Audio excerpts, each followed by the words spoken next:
Hi guys, another tutorial here for you. This particular one is on how to perform the blanket stitch, something related to the whip stitch that we have already gone through. You'll notice that yet again I got my same setup as before, threaded needle, lengthwise fold, and our pins in place. And I'm going to be working along our folded edge here again today. And this one is very much related to the whip stitch except with one extra step. So I'm going to start it just the same way by starting off near the edge about that same distance away that we're used to.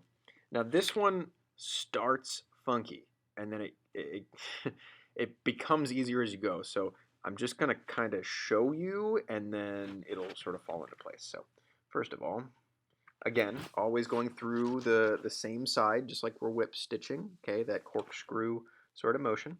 So I'm going to go ahead and make my first move here. Only you don't close it all the way. Okay, so right now I have this open loop here. So instead, I could pull it if I wanted to, but I'm actually going to leave it open. So I'm going to open this back up here. Okay, because this loop, you're going to go through it. And I know it seems kind of weird because it seems like you're going to get a tangle, and you kind of sort of do, but it's an intentional tangle. Okay, so I've done that, and I've got this weird like gripping thread here. Okay, now let me make my next stitch and then you'll see what happens because it's hard to describe without actually doing it. So just like before, I'm going through the back side, okay, leaving my loop open, and I'm just going to go through my loop again as I close it. So every time I do that, it's going to create this catch where the thread itself is sort of resting up against. There's like a parallel thread that rests up against the fold itself, and then you end up with these like parallel lines kind of holding them in place. So if I do a couple more, it'll be a little bit more obvious sort of what I'm doing here. You'll get into a sort of rhythm with it where you don't have to think about it as much. I actually really like this stitch. I find it incredibly satisfying. I don't know why, I just kind of do. So there we go.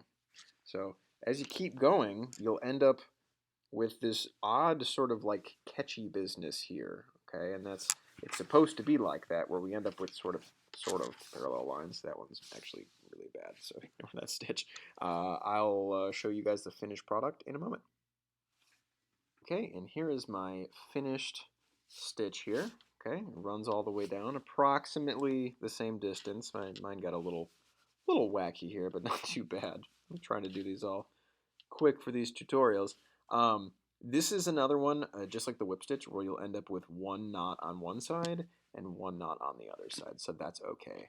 And actually, when you want to end it, you do it just like that, where you push it through one more final time, so you'll end up with like a weird slant start and a weird slant end, and that's okay. That's how it's supposed to be.